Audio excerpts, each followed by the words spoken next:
우리는 지난 시간까지 이 창세기 1장을 살펴보았습니다. 여러분, 창세기 1장에 하나님은 어떤 분이셨지요? 바로 시간과 공간, 이 천지를 창조하시는 하나님이셨습니다. 모든 것을 초월하시는 초월자이셨고 모든 것이 가능하신 전능자이셨습니다.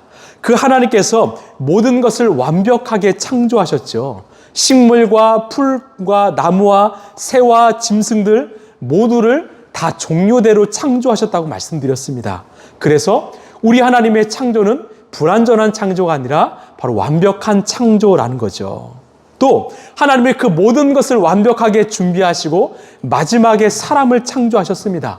이것은 바로 사람을 살아가는 터전을 만들어 주신 것이죠. 이렇기 때문에 우리는 이 세상을 잘 관리하고 다스릴 의무가 있는 것입니다. 여러분, 믿음은 무엇일까요? 우리가 말하는 믿음은 무엇입니까? 바로 창세기 1장의 이 창조의 하나님을 믿는 것입니다. 우리가 믿는 하나님은 이 세상을 창조하시고 이 세상을 다스리시는 주인이심을 내가 믿는 것이 바로 우리의 믿음입니다. 우리가 그분을 믿을 때 그분이 우리를 온전히 책임질 줄로 믿습니다. 자, 우리 2장 1절 말씀 함께 읽겠습니다. 시작. 하나님은 하늘과 땅과 그 가운데 있는 모든 것을 다 이루셨다. 여러분, 이 말씀이 이 신약에서 어떤 장면이 생각나지 않으십니까? 바로 예수님께서 십자가에 달리실 때 마지막으로 내가 다 이루었다라는 거죠. 여러분, 무엇을 이루셨을까요? 바로 하나님께서 계획하신 이 창조의 계획을 다 이루신 것입니다. 완벽하게 성취하신 것이죠. 이런 우리가 믿는 하나님은 어떤 분이십니까? 당신의 계획을 끝까지 이루시는 분이십니다. 여러분, 믿으십니까? 그래서 우리 하나님은요, 당신의 계획을 중간에 포기하거나 또한 변치 않으시는 하나님이십니다. 그래서 우리는 그 하나님의 말씀을 신뢰할 수 있는 거죠. 왜? 우리가 믿는 하나님은 이 성경의 말씀을 끝까지 이루시는 하나님이시기 때문입니다. 자, 우리 2절 말씀입니다. 시작. 하나님은 하시던 일을 엿새 날까지 다 마치시고 이렛 날에는 하시던 모든 일에서 손을 떼고 쉬셨다. 아멘. 자, 하나님께서는 6째 날까지 모든 창조의 일을 다 마치셨고요. 7째 날은 무엇을 하셨습니까? 모든 일에 손을 다 떼셨다라고 말합니다. 쉬셨다라는 거죠. 왜 쉬셨을까요? 여기에는 하나님의 의도하심이 있습니다. 우리 3절 읽어볼까요? 시작. 이렛 날에 하나님이 창조하시던 모든 일에서 손을 떼고 쉬셨으므로 하나님은 그날을 복되게 하시고 거룩하게 하셨다. 아멘. 자, 하나님이 왜 쉬셨는가? 그날을 복되게 하시려고요. 그날을 거룩하게 하시기 위함이죠. 그렇다면 우리에게 여기는 중요하고 본질적인 질문이 하나 제기됩니다. 여러분, 그 안식일은요, 쉬는 날이죠. 멈춤의 날이죠. 그럼 우리 하나님도 우리 인간처럼 이 쉼이 안식이 필요한 분이신가? 자, 우리 이사야 40장 28절 29절을 보시면 너는 알지 못하였느냐? 너는 듣지 못하였느냐? 주님은 영원하신 하나님이시다. 땅끝까지 창조하신 분이시다. 잘 보십시오. 그는 피곤을 느끼지 않으시며 지칠 줄을 모르시며 그 지혜가 무궁하신 분이시다. 이런 아멘이십니까? 우리 하나님은요, 창조의 하나님이신데 우리 하나님은 피곤을 느끼지 않으시며 지칠 줄을 모르시는 분이라고 말씀하십니다. 여러분, 만약에 우리 하나님이 피곤을 느끼신다, 어떻게 될까요? 우리는 큰일 나는 거죠. 여러분, 그 하나님을 우리가 어떻게 믿습니까? 지금 당장 도움이 필요한데 하나님께서 야, 나 피곤하니까 좀 이따 와. 그럼 어떻게 할까요? 매번 하나님이 정말 피곤하신가 안 피곤하신가 하나님의 컨디션을 묻고 또 눈치도 보고 주님, 제가 기도해도 될까요? 이 사정을 묻고 기도해야 되지 않을까요? 여러분, 그러나 우리 하나님은요, 이 지치지도 피곤하지도 않으시는 분이라는 거죠.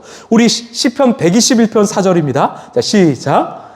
이스라엘을 지키시는 분은 졸지도 않으시고 주무시지도 않으신다. 아멘. 무슨 말이냐? 우리 하나님은요, 쉼과 안식이 필요 없는 분이라는 겁니다. 자, 이제 우리는 무엇을 알게 될까요? 하나님께서 7째 날 쉼을 가지시고 이 안식일을 제정하신 이유는 바로 하나님 당신을 위함이 아니라 우리 인간을 위한 일이라는 것을 알게 됩니다. 자, 4절부터는 우리 인간을 만드시는 일을 구체적으로 설명하시는데요. 우리 4절 말씀입니다. 자, 시작. 하늘과 땅을 창조하실 때의 일은 이러하다. 주 하나님이 땅과 하늘을 만드실 때. 자, 하나님이란 호칭이요, 이 주 하나님이라고 말합니다. 이 개역개정은 여기엔 여호와 하나님이라고 말해요. 여호와라고 합니다. 자, 우리가 주목할 것은 이 하나님의 호칭인데요. 지금까지 창조의 하나님을 제가 뭐라 말씀드렸습니까? 바로 엘로힘이라고 말씀드렸죠. 근데 지금 하나님은요, 이 주 하나님, 즉 개역개정에는 여호와라고 사용합니다. 그 엘로힘과 여호와에는요, 이 다른 차이점이 하나 있습니다. 엘로힘은 바로 하나님의 파워, 하나님의 전능, 하나님의 힘, 능력을 강조할 때 사용하는 단어가 바로 엘로힘입니다. 즉 세상을 창조하시고 다스리시고 심판하시는 하나님, 그런 능력의 하나님은 바로 엘로힘이라는 거죠. 반면에 여호와는요, 우리 인간을 찾아오셔서 우리와 언약을 맺으시고 우리와 관계하시고 우리를 구원하시는 하나님을 강조할 때 하나님을 여호와라고 사용합니다. 즉 우리의 삶 가운데 찾아오시는 우리의 1대1의 인격적인 하나님을 우리는 여호와라고 하는 거죠. 만약에요, 우리 하나님이 여호와가 아니라 엘로힘으로만 존재한다면 이런 우리의 삶에 어떤 일이 벌어질까요? 우리 인간의 실수요, 잘못이요 용납되지 않죠. 아마 그 하나님께서는요, 파괴하실 것입니다. 다시 재창조하실 것입니다. 우리는 하나님을 다른 종교의 신처럼 두려워 떨며 섬기게 될 것입니다. 그러나 우리 하나님은 여호와이시기에 우리를 용서하시고요, 우리를 이해하시고 기다리시는 것입니다. 우리 하나님은 여호와이시기에 우리를 구원하시기 위하여 이 땅에 예수님을 보내신 것이죠. 우리 창세기 2장 16, 17절 한번 볼까요? 자, 시작. 주 하나님이 사람에게 명하셨다. 동산에 있는 모든 나무의 열매를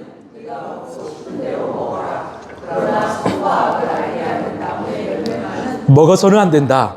그것을 먹는 날에는 너는 반드시 죽는다. 아멘. 자, 여기서도 주 하나님은 바로 여호와입니다. 주 하나님 여호와께서 인간하고 약속을 맺으셨죠. 어떤 약속입니까? 너희들은 선악과를 먹으면 반드시 죽는다라는 거예요. 죽을까 살까 이게 아니라 반드시 죽는다라는 것입니다. 그런데 인간은 어떻게 했습니까? 그 선악과를 먹고 말았지요. 만약에 그 아담과 하와에게 하나님이 엘로힘으로 찾아오셨다면 어떻게 되었을까요? 그 아담과 하와는 그 자리에서 죽었을 것입니다. 그러나 우리 하나님은 우리의 연약함을 아셨기 때문에 바로 주 하나님 여호와로 찾아오셨다라는 거. 그만큼 우리 하나님은요, 인격적인 하나님이라는 거죠. 우리 5절 말씀입니다. 시작. 주 하나님이 땅 위에 비를 내리지 않으셨고 땅을 갈 사람도 아직 없었으므로 땅에는 나무가 없고 들에는 풀 한 포기도 아직 돋아나지 않았다. 아멘. 자, 지금 이 상황은요, 바로 인간을 창조하기 직전의 상황인데, 여러분 좀 뭔가 이상하지 않습니까? 하나님께서 이 식물과 나무를 언제 만드셨죠? 우리 창세기 1장 12, 13절을 보시면 땅은 푸른 움을 돋아나게 하고 씨를 맺는 식물을 그 종류대로 나게 하고 씨 있는 열매를 맺은 나무를 그 종류대로 돋아나게 하였다. 하나님이 보시기에 좋았다. 저녁이 되고 아침 되니 사흘날이 지났다. 아멘. 이 셋째 날에 하나님은요, 풀과 나무를 만드셨다라고 말합니다. 그런데 인간을 창조하시기 직전에 이 땅에 나무도요, 풀도 없었다라고 말합니다. 이거 뭔가 잘못된 거 아닐까요? 이 모세가 실수한 거 아닙니까? 아닙니다. 이 창세기 1장의 그 세 번째 날의 땅은요, 일반적인 땅을 의미하고요. 창세기 2장의 땅은요, 인간이 경작해야 될 토지를 의미합니다. 그러니까 하나님께서 인간이 경작하지 않아도 될 그 땅에는요, 온갖 나무와 식물을 다 자라나게 하셨고, 가령 백두산이나 한라산, 이 북한산에는 나무가 있겠지요. 그러나 인간이 경작하고 가꿔야 될 땅은요, 인간이 수고하도록 빈 땅으로 두셨다라는 것입니다. 여러분, 여기에는 우리 주님의 섭리 마음이 있습니다. 우리 하나님은요, 우리 인간이 그냥 이 무의도식하면서 그냥 빈둥빈둥 놀면서 살라고 만들지 않으셨다라는 거죠. 인간이 수고하고 땀을 흘리며 살도록 만드신 것입니다. 여러분, 내가 아무것도 하지 않고요, 그냥 노는 삶은요, 사실 결코 복된 삶이 아니라는 거죠. 이 땅에 살아가면서 사명이 있고요, 부르심이 있고 또 노력하는 삶이 있기 때문에 우리의 삶이 더욱더 복되지 않을까요? 수고하고 땀 흘리는 그 인생이 있기 때문에 우리의 삶이 더 가치 있지 않을까 싶습니다. 하나님께서 우리를 이 라이프처치로 부르신 이유도 이 안에서 회복과 치유를 경험한 후에 정말 수고롭지만 땅을 경작하는 마음으로 이 땅에 하나님 나라를 경작하라, 이 땅에 하나님 나라를 세워가길 바라시는 하나님의 부르심이 있지 않을까요? 그런 삶이 있기 때문에 우리 라이프처치에도 의미가 있는 거 아닐까요? 자, 그러면 우리 주님은 우리가 열심히 일하는 것을 그냥 바라만 보시는가? 아닙니다. 우리 6절입니다. 시작. 땅에서 물이 솟아서 온 땅을 적셨다. 아멘. 여러분 상상해 보시겠습니까? 인간이 땅을 경작하는데 지금 물이 필요한데요, 이 물이요 땅에서 솟기 시작하는 거예요. 여러분 농사할 때요, 저는 잘 모릅니다. 아마 우리 전지사님은 잘 아실 거예요. 이 농사할 때 가장 중요한 게 이 물이죠. 이 황무지를 개간하고요, 씨를 뿌리면서 필요한 것은 이 물을 잘 공급하는 것입니다. 이 물을 공급해서 이 뿌리는 것이 중요하지만 참 어려운 일인데 그 일을 하나님이 하셨다라는 거예요. 땅에서 물이 나오고요, 또 하늘에서 물이 떨어집니다. 즉 우리 주님도 우리의 노동에 함께하고 계신다. 저는 이런 하나님을 생각할수록 얼마나 감사한지 모릅니다. 우리 하나님 저 먼 하늘에서 그냥 뒷짐만 지고 바라보시는 분이 아니라 우리의 삶 가운데 찾아오셔서 함께 하시는 분이심을 여러분 믿으시길 바랍니다. 이제 하이라이트죠. 이 사람을 지으신데요, 우리 7절입니다. 자, 시작. 주 하나님이 땅의 흙으로 사람을 지으시고 그 코에 생명의 기운을 불어넣으시니 사람이 생명체가 되었다. 아멘. 자, 하나님께서 무엇으로 사람을 지으십니까? 이 땅의 흙으로 지으시죠. 근데 이상한 건요, 짐승도 땅의 흙으로 지으시고 사람도 흙으로 지었어요. 그러면 짐승과 인간의 차이가 무엇입니까? 7절을 보시면 우리 사람의 코에 생명의 기운을 불어넣으시니 그 사람이 생명체, 생명이 되었다라는 거죠. 여러분 생명의 기운은 바로 하나님의 숨, 하나님의 호흡입니다. 루하흐죠. 지금 하나님께서 당신의 숨, 호흡을 인간의 코에 직접 불어넣으셨다라는 것입니다. 우리가 예로부터 이 죽은 사람을 가리켜서 뭐라고 하죠? 그 사람이 숨을 거두었다라고 말하죠. 오늘도 기사를 보니까 그 송대관 씨가 정말 이 부름을 받았다라고 하죠. 여러분 사람의 정말 인생은 한계가 있습니다. 여러분 누가 그 숨을 거둡니까? 바로 숨을 주시는 분이 있다라는 거죠. 그래서 우리의 조상도 숨을 주시는 분과 거두시는 분이 있다라는 것을 직감적으로 알았다라는 겁니다. 결국 우리 안에 하나님이 주신 하나님의 기운, 숨과 호흡이 중요하다라는 겁니다. 그 숨이 우리 안에 들어왔을 때 우리는 어떤 짐승과 같은 존재가 아니라 바로 생명체, 바로 생명, 영적인 존재가 되었다라는 거죠. 이것이 바로 짐승과 인간의 본질적인 차이입니다.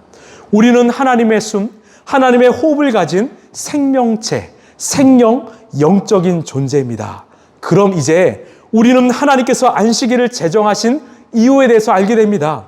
이런 하나님께서 안식일을 지으신 이유는 무엇입니까? 바로 우리 인간을 위해서이죠. 그 안식일 날 하나님과 그 바른 관계를 가짐으로써 우리가 짐승과 같은 존재가 아니라 하나님이 주신 그 호흡, 그 숨으로 살아가는 생명다운 삶을 살도록 그 안식일을 허락하셨다라는 겁니다. 그 시간을 잃어버린다면 우리는 인간성을 잃어버리고 결국 짐승처럼 살게 된다라는 거죠. 여러분 안식일이요 얼마나 중요한지요. 성경을 보면 하나님께서 유일하게 직접 쓰신 말씀이 있는데 바로 그것이 십계명이죠. 십계명의 사계명이 뭐라고 합니까? 너희들 안식일을 거룩하게 지켜라. 안식일은요 전적으로 인간을 위해 만드신 날입니다. 하나님이 쉬신 이유도 인간을 위해서 쉬셨다라는 거죠. 만약 우리가 안식일을 지키지 않으면 우리는 하나님의 호흡, 하나님의 숨을 잃어버릴 것이고 결국 우리의 인생은 짐승처럼 될 것입니다. 여러분 세상을 보십시오. 정말 인간이 아니라 그 인간성을 잃어버리고 짐승처럼 살아가는 그런 존재들이 얼마나 많이 있습니까? 왜 그럴까요? 그들의 삶의 안식일을 잃어버렸고 하나님의 호흡을 잃어버렸기 때문입니다. 그렇다면요, 안식일은 그냥 쉬는 날일까요? 어떤 내가 취미 생활하고 여가 생활을 하며 즐기는 날일까요? 아닙니다. 안식일은요, 바로 하나님과 깨어진 관계를 회복하는 날입니다. 일주일의 그 주일, 하나님과 교제를 누리는 날이죠. 우리가 예배하는 이유요, 바로 하나님과의 바른 관계를 회복함으로써 우리 안에 하나님의 영이 다시 살아나는 시간이라는 것이죠.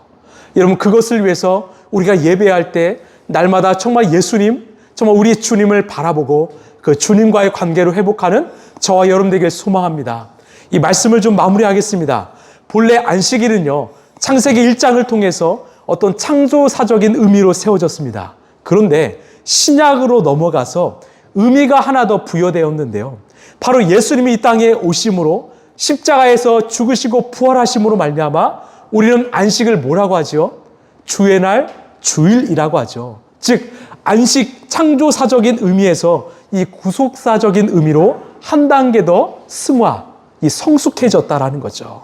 그래서 우리는 안식일에 참 안식과 더불어서 예수님의 부활을 묵상하는 것입니다. 우리가 처음 신앙생활을 하고요, 주일 예배를 드릴 때는 어떤 창세기 1장의 창조사적인 의미로 예배를 드립니다. 내 삶에 어려움이 찾아오니까, 고난과 고통이 찾아오니까 하나님의 도움을 구하지요. 그 창조의 하나님의 도움을 구합니다. 이것이 바로 신앙생활의 출발입니다. 그런데 내가 예수님과 점점 동행하다 보면서 내가 신앙이 성숙해지면서 나를 구원하신 그 주님의 은혜를 깨닫게 됩니다. 그래서 나의 예배는 내 문제를 넘어서서 나를 구원하신 하나님을 찬양하게 되고요, 더 나아가서 이 땅에 하나님의 구원이 필요한 이웃과 세상에게 우리의 시선이 옮겨지고 확장되어 가는 것입니다. 바로 성숙한 그리스도인이 된다는 거죠. 이것이 바로 참 안식의 의미입니다. 여러분 안에 하나님의 호흡, 숨이 있습니까? 이것을 귀중하게 간직하시길 바랍니다. 안식일마다, 이 주일마다 우리가 그 호흡을 다시금 회복하기를 원합니다. 우리가 매 주일마다 예배를 드릴 때 우리가 잃어버렸던 하나님과의 관계, 우리 예수님과의 관계를 다시 회복하길 바랍니다. 그때 우리는 생명이 되는 거죠. 또한 이 창조사적인 의미로 시작했던 우리 예배가 이 구속사적인 의미로 승화되기를 원합니다. 나만을 위해서 드렸던 그 예배가 이제는 하나님을 찬양하고 내 이웃과 이 세상을 위해 우리가 함께 기도하며 예배하는 그런 성숙한 그리스도인으로 우리의 신앙이 더욱더 성장하길 간절히 바랍니다. 이것이 바로 우리 주님이 안식일을 주신 이유라는 것입니다.